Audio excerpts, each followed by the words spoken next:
हुकूमत ने corona virus की वबा के फैलाव को रोकने के लिए मुल्क भर में मुताद्दिद शोबों पर जो नाफिज पाबंदियां थीं उनको उठाने का ऐलान कर दिया। होटलों और रेस्टोरेंट्स को भी SOPs के पर अमल करते हुए 10 अगस्त से खुलवाने की इजाज़त दे दी गई है और वो ऑपरेट कर सकेंगे। इसमें दोनों किस्म के रेस्टोरेंट्स और होटल्स आते हैं, इंडोर भी आते हैं, आउटडोर भी आते हैं।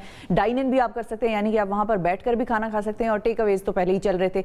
जबकि वफाकी वज़ीर बराए तरक्की, मनसूबाबंदी और इस्लाहात असद उमर साहब ने कहा है कि किसी भी जगह या शोबे में SOPs की खिलाफ वर्जी की सूरत में पाबंदियां दोबारा भी लगाई जा सकती हैं और उनके खिलाफ कार्रवाई हो सकती है। बेसिकली इस हवाले से बात करते हैं कि किस तरह से अब भी मुमकिन हो पाएगा कि SOPs के तहत लोगों को भी समझाया जाए और SOPs के मुताबिक ऑपरेट किया जाए। हमारे साथ chairperson all Pakistan restaurants association Atar Sultan Chawla साहब मौजूद हैं। अस्सलाम वालेकुम अतर साहब।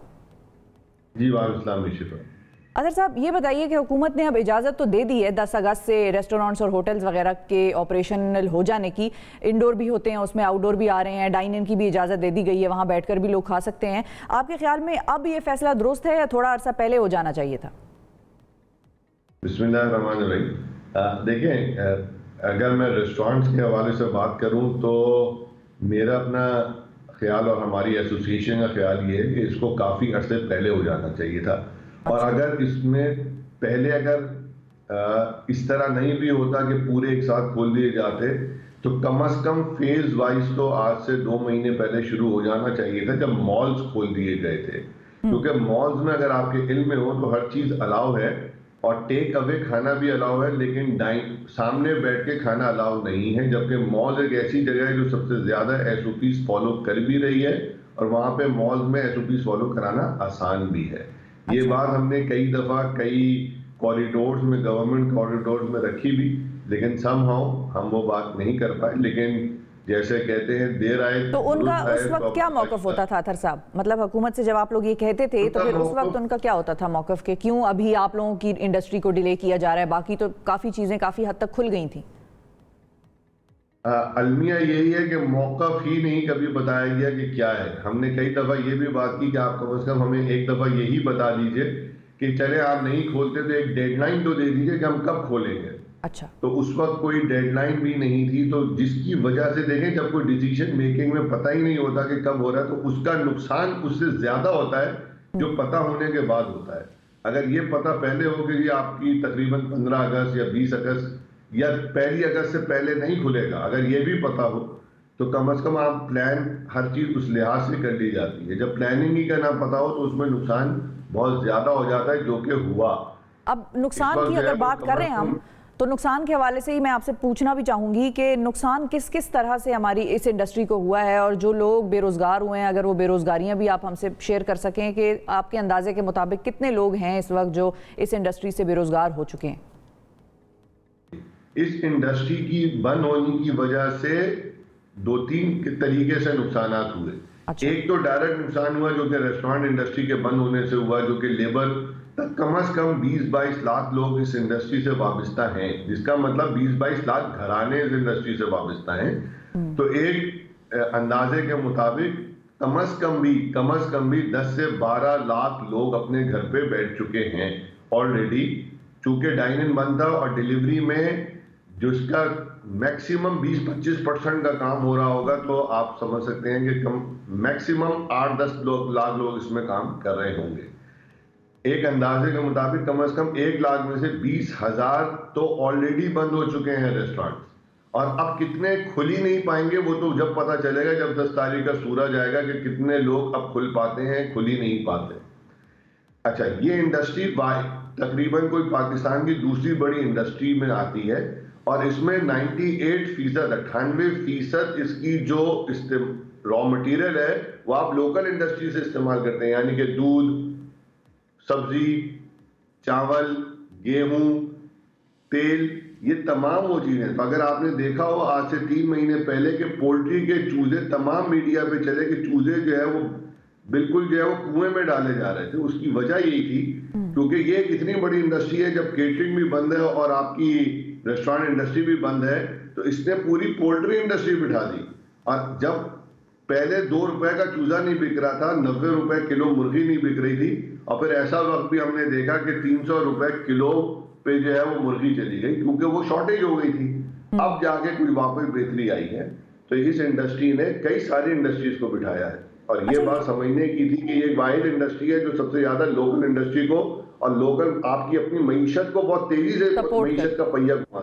जी बिल्कुल। अच्छा ये भी बताइएगा अतर साहब कि अब कुछ ऐसे रेस्टोरेंट ओनर्स को भी मैं जानती हूं जिनका बहुत बड़ा बिजनेस तो नहीं था, लेकिन एक मीडियम या स्मॉल एंटरप्राइज के उस तौर पे वो ऑपरेट कर रहे थे, छोटे रेस्टोरेंट्स वाले, उन्होंने तो बिल्कुल अपने कारोबार बंद ही कर दिए। अब आपको लगता है कि आने वाले दिनों में इतनी बहाली हो जाएगी इस इंडस्ट्री की कि वो दोबारा इन्वेस्टमेंट ला सकें कहीं से और कर सकें? क्योंकि बहुत से ऐसे हैं जिनको इस कदर नुकसान हुआ कि उन्होंने कहा हम सस्टेन ही नहीं कर सकते, हम टेक अवेज और डिलीवरीज की तरफ भी नहीं जा रहे, हमें बंद ही करना पड़ेगा।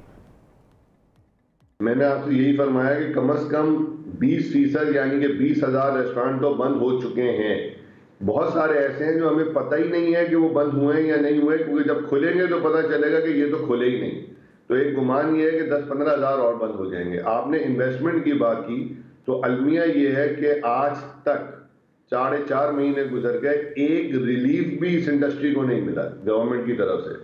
और मैं आज भी गवर्नमेंट से आपके प्रोग्राम के तवज्जो से ये अपील कर रहा हूँ, बार बार अपील की है कि खुदारा इस इंडस्ट्री को देखें। आज भी टाइम है कि वो रिलीफ किस किस्म का होना चाहिए अतर साहब, क्योंकि ये जरूरी है कि आप यहाँ पर बताएं।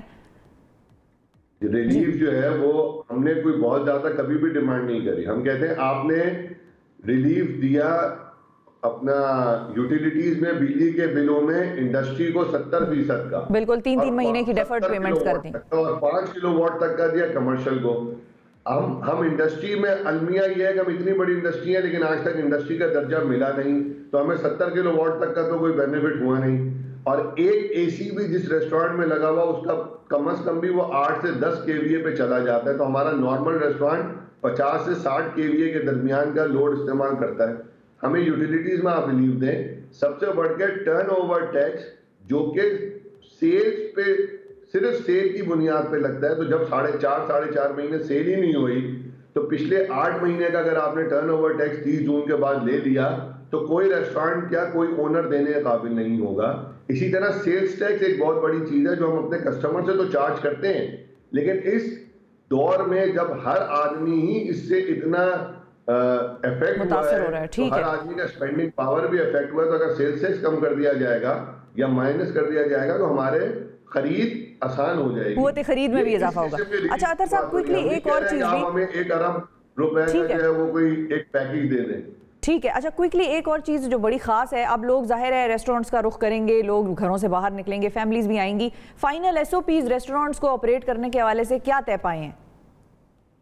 अभी तक हमें गवर्नमेंट की तरफ से एसओपीज कोई नहीं मिले, और अभी तक जो बात हो रही है कि 10 को खोलेंगे, तो उम्मीद तो यही है कि 10 को खोलेंगे, लेकिन आज तक किसी आज तो 7 तारीख हो गई है वैसे जी, अभी तक किसी प्रोविंशियल गवर्नमेंट का कुछ सर्कुलर भी नहीं निकला है, तो ये भी एक बहुत बड़ी चीज है। लेकिन उम्मीद ये है क्योंकि restaurant industry already Sindh food authority के तहत, पंजाब फूड अथॉरिटी के तहत बहुत स्ट्रिक्ट एसओपीज फॉलो करती रही है, तो अब सिर्फ एक ये देखना है कि क्या कोई ये, मैंने कल भी एक प्रोग्राम में कहा था कि हमें प्रैक्टिकल और इम्प्लीमेंटेबल एसओपीज चाहिए।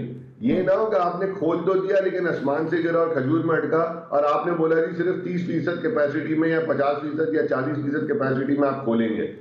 अगर इस तरह हुआ तो कितने फीसद कैपेसिटी में वैसे खोलना चाहिए? अब सबको तो नहीं अलाउ कर सकते ना, 100% लोग तो आके खचाखच नहीं भर सकते। अलाउ ना करें, लेकिन एक 60-70% की कैपेसिटी पे अलाउ स्टार्ट में होना चाहिए, जैसे दुनिया भर में अब हो रहा है। दुबई ने आज से 2 महीने पहले खोला था तो 30% पे खोला था, और 1 महीने के बाद 100% कर दी थी। तो आज हम ऑलरेडी 4.5 महीने के बाद हैं, तो एक इम्प्लीमेंटेबल प्रैक्टिकल हो। 6 फीट की जो एक डिस्टेंस है उसको मैनेज करने लाजमी है। कोरोना को भी हम ख्याल रखेंगे, हम भी उसी तरह, हमारा लिए भी एक एहतियात का पहलू हम नहीं छोड़ेंगे, लेकिन प्रैक्टिकल होने चाहिए ताकि बिजनेस खुल सके और चल सके। ठीक है, बिल्कुल प्रैक्टिकल होने चाहिए, और रेस्टोरेंट ओनर्स को भी ये चाहिए होगा, और अब उनका भी ये जिम्मेदारी बनती है कि वो भी जो आवाम, जो लोग खाना खाने आ रहे हैं उनके रेस्टोरेंट्स में, उन पर भी ये चीज़ वाजे करें कि भाई आप एसओपीज के तहत ही यहाँ पर अंदर बैठ सकते हैं, अदरवाइज आपको खाना सर्व नहीं करेंगे, कम से कम ये तो कह सकते हैं। तो इस किस्म का इकदाम दोनों तरफ से होना चाहिए, और गवर्नमेंट को भी अभी तक तो चाहिए ये था कि एसओपीज वो मास्क भी प्रोवाइड करे रेस्टोरेंट, हर रेस्टोरेंट जो डाइन इन है, और वो सैनिटाइजर भी प्रोवाइड करे और अपनी सैनिटेशन का ख्याल भी रखे। ये सिर्फ हमारे कस्टमर की जिम्मेदारी नहीं, उससे बढ़ के बिजनेस ओनर की जिम्मेदारी है। और हमें उम्मीद है कि 4-4.5 महीने में हमने ये सीख लिया होगा कि हम बेहतर है कि हम एसओपी 110% फॉलो करें, रादर देन कि हम कोई उसमें भी कोई जो है ना उसको बाईपास करने की कोशिश करेंगे। ज्यादती होगी बिजनेस के साथ भी, इंडस्ट्री के साथ भी और मुल्क के साथ। बिल्कुल, मुल्क के साथ भी, क्योंकि फिर हम दोबारा उसी तरफ चले जाएंगे जहां से हमने शुरुआत की थी, बैक टू स्क्वायर वन वाली सिचुएशन हो जाएगी। बहुत शुक्रिया अदा करूंगी मैं अतहर साहब, आपने वक्त निकाला। और गवर्नमेंट को ये चाहिए कि फ़ौरन से पहले, जिसको कहते हैं फ़ौरन से पहले SOPs फराहम कर दें, ताकि ये रेस्टोरेंट ओनर्स अपनी प्लानिंग भी कर लें। 7 तारीख आज हो गई है और 10 से जब ये खुल रहे हैं, तो फिर अगर अभी तक SOPs नहीं फराहम किए गए तो फिर ये मामला किस तरफ जा रहा है, खैर ये देखने वाली बात है।